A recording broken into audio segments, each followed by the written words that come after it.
पर मुसलमानों को 3 महीने से टारगेट बना जा रहा है। कभी तो हथियार लेके आते हैं, कभी कुछ करके। दूसरा जो पक्ष है वो कहता है कि मुसलमान हिंदुओं को टारगेट कर रहे हैं। नहीं भैया, उधर जाते नहीं, हमारी वीडियो दिखाओ। यहाँ पे तुम्हारा यहाँ पे काम चलने नहीं देंगे, परमानेंट सील लगाएंगे और बंद करेंगे। जो तुम्हारे से होता है वो कर लो। खाली दुकान में भी सील लगा के जा रहे हैं। दुकानों को नोटिस अनऑथराइज करके नहीं दे रहे, लाइसेंस मांग रहे हैं। दोनों बार गए हम रजौरी में जाके हमने दिया है अपनी तरफ से डॉक्यूमेंट, फोटोज़ वगैरह दिए हैं प्रॉपर कि हमने खाली कर चुके हैं, बट स्टिल इन्होंने रनिंग लिख के और अपना नोटिस लगा के चले गए हैं। मुसलमानों पे जान के ज्यादती कर रहे हैं। नमस्कार, मैं हूं प्रवीण और आप देख रहे हैं इंडिया टाइम 24 न्यूज़। होली के दिन उत्तम नगर में तरुण हत्याकांड के बाद शुरू हुआ बवाल थमने का नाम नहीं ले रहा है। पूरा उत्तम नगर जो एरिया है आसपास का, पूरा छावनी में तब्दील है और हर रोज़ कुछ ना कुछ देखने को मिल रहा है। अब ताज़ा रिपोर्ट ये है कि जो तमाम नॉनवेज की दुकानें हैं या ढाबे हैं उनको सील किया जा रहा है और इस वक्त मेरी मौजूदगी यहाँ उत्तम नगर में है। देखिए इस तरह से जो है सीलिंग चल रही है। 30 तारीख के ऑर्डर हैं और उस ऑर्डर के बाद कई सारी दुकानों को इस तरह से जो है सील किया गया है। ये नॉनवेज के ढाबे हैं, दुकानें हैं, उनको सील किया जा रहा है। यहाँ पर आप देखिए जो माहौल है वो हम आपको दिखा रहे हैं।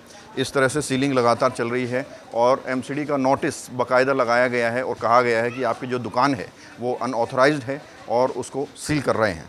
लेकिन यहाँ के लोगों का कहना है कि पूरी दिल्ली में करोड़ों दुकानें हैं जो अनऑथराइज चल रही हैं, लेकिन पर्टिकुलर इसी एरिया को क्यों टारगेट किया जा रहा है, इस तरह से लोग लगातार जो है आरोप लगा रहे हैं। आपकी दुकान थी ये? हाँ जी, मुसलमान को क्यों टारगेट करा जा रहा है? जब नोटिस दे दिया, बंद कर दिया। इसमें दो टेबल नहीं बिछ सकती, एक टेबल भी खोल के देखो, एक टेबल बिछ सकती है। उसमें तुमने सीलिंग लगा दी, तुमसे कह दिया नोटिस देके बंद कर दिया, फिर बंद और खोल के देखे शटर गिरा के, एक सामान नहीं है इसमें, कुछ नहीं है होटल का, फिर भी सीलिंग करी। फिर ये मुसलमानों के लिए क्यों जुल्म? 3 महीने से जुल्म कर रहे हैं, क्यों जुल्म? पंखा रोड पूरा खुला है पर मुसलमानों को 3 महीने से टारगेट बना जा रहा है। कभी तो हथियार लेके आते हैं, कभी कुछ करके। दूसरा जो पक्ष है वो कहता है कि मुसलमान हिंदुओं को टारगेट कर रहे हैं। नहीं भैया, उधर जाते नहीं, हमारी वीडियो दिखाओ, हमारी अपनी वीडियो दिखाओ। किसी मुसलमान को उधर जाते भी देखो तो वीडियो दिखाओ। मैं वीडियो तो आई है ना तरुण वाली साहब? नहीं भैया, वो तो उनके आपस का मसला था। वो कोई मसला ऐसा नहीं था, आपस की रंजिश थी। वो रंजिश दुश्मनी में बदल गई। और वैसे कोई रंजिश नहीं थी। एक ही गली में रहने से ना, हमारी गली तो अभी चौड़ी है, उनकी गली तो इतनी भी है कि जनाजा भी नहीं निकल सकता। तरुण वाली गली इतनी पतली, हमें उससे क्या लेना देना। अब ये देखो, एक शहर में ऐसी जगह क्यों हो रही है उत्तम नगर में ऐसा? कितनी दुकानें सील करेगी? ये पूरा एरिया को कुछ मुंह देख के खोल दिए, कुछ कर दिए हैं और कुछ ऐसा बंद कर दिए, कुछ खोल दिए, कुछ बंद कर दिए सील। तो ये हमारी इतनी सी एक टेबल नहीं बिछ सकती, 4 आदमी नहीं बैठ सकते। ये हमारी सीलिंग क्यों हुई है? हम उनको कहते हैं इन्हें बाहर भेज दो। कहाँ चले जाएं बताओ? कहाँ जाए? कहाँ है वो पर्चा दिखा, बताओ कहाँ जाएं हम? तो ये देखिए तमाम लोग हैं और तमाम लोग हैं जो कह रहे हैं कि एक जो मामला सामने आया, लेकिन टारगेट हर किसी को किया जा रहा है, दुकानदारों को किया जा रहा है। ये सीलिंग से जो है आपको लग रहा है कि टारगेट बेस हो रही है? हाँ, सीलिंग से ही हो रही है। कोई मामला ही नहीं है इसमें कोई टारगेट नहीं है। तरुण अपनी जगह है, हम लोग अपनी जगह है। यहाँ रोजी रोटी का मामला है, तरुण का कोई मामला नहीं। वो लोग उधर वाले जाने, हम इधर का उधर का कोई मसला मामला नहीं है। हम तो ये चाहते सब हिंदू या मुसलमान सब एक बन के रहे। कोई लड़ाई झगड़ा नहीं होना चाहिए बिल्कुल। जैसा लड़ाई झगड़ा चल रहा है आजकल, ये लड़ाई झगड़ा भाई सब बिल्कुल नहीं होना चाहिए। कौन कौन सी दुकानें सील हो रही हैं? ये यहाँ पे पूरी मार्केट में देखिए, यहाँ से एक नहीं कम से कम 8-10 दुकानें तो सील हो गई हैं। जिनकी रोजी रोटी अच्छी चल रही थी उन्हीं के ऊपर ज़्यादा सीलें हो रही है। अब कहाँ है बतलाइए? मार्केट में एक आपको दुकान नहीं करी ना, कोई एक भी दुकान खुली। वो कैसे करेगा? दुकानों को नोटिस अनऑथराइज करके नहीं दे रहे, लाइसेंस मांग रहे हैं। अब लाइसेंस अप्लाई करेंगे जब भी तो लाइसेंस बोलोगे, लाइसेंस अप्लाई करेंगे हम, लाइसेंस दे दो। दुकानें हमारी खाली हैं, अनऑथराइज करके दुकानें बंद कर रहे हैं। 7 टारगेट। ये देखो सर, ये मेरी दुकान है। नोटिस इन्होंने जवाब मांगा था, हम जवाब दिया थे और फिर ज़बरदस्ती सील लगा के गए। मैंने वीडियो बनाई तो मुझे पकड़ के अभी बंद कर दिया थाने में, फिर छुट के आया हूँ अभी दोबारा। ये देखो, अभी कोई वीडियो बनाने वाला कोई वहाँ पे नहीं था। ये देखो, अभी मैं शटर उठाऊँगा अपनी दुकान का। लाइसेंस भी मेरे पास हलाल बफेलो मीट का, और इस पे देखो दुकान खाली पड़ी है सर। ये देखो खाली है, टारगेट किया जा रहा है। टारगेट तो किया ही जा रहा है सर एक तरफ ही। ये देखिए, अब उसके बाद ये इन्होंने ज़बरदस्ती, देखो सर दुकान सील लगा रहे हैं ज़बरदस्ती। देखो इधर दिखाइए सर, ये ज़बरदस्ती सील लगा रहे हैं दुकान। और भी दुकानों को करेंगे सुनने में आ रहा है। अब भी वो कह रहे हैं कि जी लगाएंगे, यहाँ पे तुम्हारा यहाँ पे काम चलने नहीं देंगे, परमानेंट सील लगाएंगे और बंद करेंगे, जो तुम्हारे से होता है वो कर लो। खाली दुकान में भी सील लगा लगा के जा रहे हैं। ठीक है जी, आप देख सकते हो यहाँ मेरी दुकान है, अंदर मीट की दुकान है, उसको सील लगा दी। हलाल बफेलो मीट शॉप है, ज़बरदस्ती कर रहे हैं देखो एमसीडी वाले। और मेरे पास ये देखो, ये हलाल बफेलो मीट का लाइसेंस है, इसमें एमसीडी वाले ने ज़बरदस्ती, ये देखिए सर, मेरा हलाल बफेलो मीट का लाइसेंस है, इसको भी ज़बरदस्ती सील लगाई है इन्होंने। तो देखिए जो नोटिस हैं वो दिए जा रहे हैं और दुकान खाली हो या भरी हो वो नहीं देखा जा रहा है, लेकिन इस तरह के नोटिस भी चिपकाए जा रहे हैं। उस तरह भी दुकान पे दिखाया किस तरह से जो है नोटिस लगाए गए हैं। नोटिस लगाने के बाद दुकानों को सील किया जा रहा है। जो तरुण हत्याकांड होली के दिन सामने आया था, उसके बाद लगातार मामला यहाँ पर गरमाया हुआ है। पूरा का पूरा एरिया छावनी में तब्दील है और इस तरह के तमाम दुकानों पर नोटिस लगाए जाए। छोटी नहीं, बड़ी बड़ी दुकानों पर भी जो हलाल शॉप हैं या ढाबे हैं उन पर जो है सीलिंग लगाई जा रही है। हाँ सर, स्टार्टिंग में ये हमारे पास आए थे, हमने किराए पे दे रखा था जैसे, तो हम ये इनका नोटिस आया और नोटिस के बाद इन्होंने बोल दिया कि आप खाली कर दीजिए। और हमारी तरफ से रिस्पॉन्स भी लगे हुए हैं, वो रिस्पॉन्स हमारी तरफ से हैं दोनों, और ये अपनी तरफ से लगा के गए हैं। दोनों बार ऐसा हुआ है, 2 बार आए हैं, दोनों बार रनिंग में लिख के चले गए हैं और हमारी तरफ से हमने खाली कर चुके थे ऑलरेडी। दोनों बार गए हैं हम रजौरी में जाके हमने दिया है अपनी तरफ से डॉक्यूमेंट, फ़ोटोज़ वगैरह दिए हैं प्रॉपर कि हमने खाली कर चुके हैं, बट स्टिल इन्होंने रनिंग लिख के और अपना नोटिस लगा के चले गए हैं। और हो रहा है ये सब क्यों कर रहे हैं, क्या लगता है?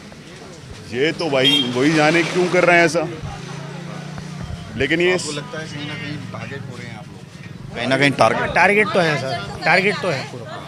मुसलमान की वजह से ज्यादती कर रहे हैं, मुसलमानों पे जान के ज्यादती कर रहे हैं। यहाँ एमसीडी का क्या जा रहा है? यहाँ हमारी दुकानें हैं, हमारे मकान हैं, नीचे दुकानें, ऊपर मकानें, रह रहे हैं अपना छोटा मोटा अपना 50-60 साल से रह रहे, कारोबार कर रहे, कोई किसी को सता नहीं रहे, कोई ट्रैफिक नहीं रोक रहे, किसी का ट्रक बस नहीं रोक रहे। अच्छा जी, कोई किसी के साथ में लड़ाई झगड़ा नहीं होगा, और बस होली पे हुआ उसका खामियाजा आप लोगों को भुगतना पड़ रहा है क्या? हाँ जी, झगड़ा वहाँ हुआ दूसरी कॉलोनी में। अच्छा जी, अब उनके मकान टूट रहे या उन्हें जेल हो रही या उनका कुछ भी हो रहा, कोई मुसलमान उनकी पलट नहीं गया, कोई नहीं कहा। तो आप खुद चाहते हैं कि इंसाफ मिलना चाहिए अगर आरोप सिद्ध हो जाता है? इंसाफ जो है हमारे सिले ना लगे, हमारे कारोबार ना रुके, जिनसे झगड़ा हुआ उनकी साथ में कोई कुछ भी करे और वे उनके साथ कुछ करे। हमारी दुकानों में, हमारे मकानों में सील लगाने की कोई ज़रूरत नहीं है। और हमारे बच्चे फैमिली घर पे भी लगाई, घर के अंदर भी सील लगाई है। आइए आपको दिखा देता हूँ। और ये देखिए, ये इलीगल डेयरी चल रही है, ये एमसीडी के उसमें नहीं आता। इलीगल डेयरी चल रही है मुर्गे की, उधर सनी बाजार में दुकानें चल रही है, पंखा रोड में सुअर की दुकानें चल रही है। देखो सारी वीडियो फोटो सब बना के लाया हूँ मैं। और हमारे मकान तक में सील लगा दी है प्रॉपर। हाँ, मांग करेंगे आप प्रशासन? मांग यही करेंगे सर कि खोला जाए, कि ऐसे तंग मत करो, एक ही जने को टारगेट मत करो। मुसलमान लोगों को ही सिर्फ जे कॉलोनी में ही टारगेट किया जा रहा है, ऐसा मत करो। इन लोगों का छोटा छोटा रोजगार है, उसी चीज़ को बंद कर रहे हैं। टाइम से चला रहे थे दुकान? हमारी दुकानें चल रही है 30-30, 40-40 साल से चल रही है। ऐसा नहीं हुआ अभी कभी ज़िंदगी में ऐसा नहीं हुआ, कभी भी जब से हम रह रहे हैं। बिल्कुल अचानक से ऐसा हो रहा है। कम से कम 40 साल से इसकी दुकान है। हाँ जी, इलियास, पहले कभी ऐसा हुआ है? जी, पहले कभी ऐसा नहीं हुआ 40 सालों में, ये फर्स्ट टाइम है। ये जो 4 तारीख होली के दिन से जो आफत आई है यहाँ, समझे, तो कभी सिलेंडरों पे लेकर के, कभी सीलिंग पे लेकर के। हालांकि एमसीडी वालों ने नोटिस दिया था कि दुकानें आप अपनी खाली कर दो, तो नोटिस का जवाब दिया गया है कि हमने दुकानें सारी खाली करी हैं और उनको जवाब भी दे चुके हैं हम। बावजूद उसके खाली दुकान देखने के बाद सील लगाई गई। अभी लग रहा है और भी दुकानों पर गाज लटकी हुई है। हाँ, हो सकता है इनका। प्रशासन नहीं परेशान कर रहा, प्रशासन ने तो बहुत अच्छा काम करा है। प्रशासन ने बहुत अच्छा काम करा। यहाँ थाने वालों ने उसे ही सस्पेंड कर दिया, एसओ को। यहाँ से जो एसओ ने बढ़िया काम करा है, यहाँ से इलाके में झगड़ा नहीं होने दिया, हिंदू मुस्लिम नहीं होने दी, सही तरीके से नमाज पढ़ी गई, सारा त्यौहार सही। पुलिस वाले सपोर्ट कर रहे हैं? पुलिस वालों ने बहुत, प्रशासन बहुत अच्छा काम कर रहा, प्रशासन को कोई तकलीफ नहीं है। अच्छा जी, तो देखिए ये तमाम लोग हैं जो लगातार कह रहे हैं कि जो है इनको कहीं ना कहीं टारगेट किया जा रहा है। होली पर जो हुआ, जो आरोपी हैं उनको सज़ा मिलनी चाहिए, उससे इनका कोई मतलब नहीं है। लेकिन उस घटना के बाद लगातार जो है यहाँ दुकानों पर जो सीलिंग चल रही है उससे कहीं ना कहीं नाराज़ हैं, क्योंकि 30 साल से 50 सालों से दुकानें चल रही हैं। पहले ऐसा कभी नहीं हुआ, लेकिन होली के बाद घटना जब सामने आती है उसके बाद अचानक से इतनी सारी सीलिंग होती हैं। और ये लगातार प्रशासन से अपील कर रहे हैं कि कम से कम इनको बख्श दिया जाए, जो आरोपी हैं उनको सज़ा दी जाए, उससे इनका कोई मतलब नहीं है, लेकिन जो इनकी रोजी रोटी है उस पर कहीं ना कहीं प्रहार ना किया जाए। कैमरा जर्नलिस्ट प्रशांत साथ प्रवीण, इंडिया टाइम 24 न्यूज़। खबरों से खबरदार रहने के लिए चैनल को सब्सक्राइब करें और प्रेस करें बेल आइकन। भगत चंद्रा हॉस्पिटल विश्व की सभी आधुनिक और बुनियादी सुविधाओं से परिपूर्ण एक world class multi speciality hospital, Mahavir enclave Palam डावडी रोड पर स्थित साउथ वेस्ट दिल्ली का एकमात्र मल्टी स्पेशलिटी हॉस्पिटल, जहां 24 घंटे आपकी सेवा में उपलब्ध हैं वेल क्वालिफाइड डॉक्टर्स और हेल्पिंग स्टाफ। डॉक्टर CM भगत द्वारा स्थापित भगत चंद्रा हॉस्पिटल आपकी सेहत का ख्याल रखना ही इसकी प्राथमिकता है, वो भी अफोर्डेबल रेट्स में।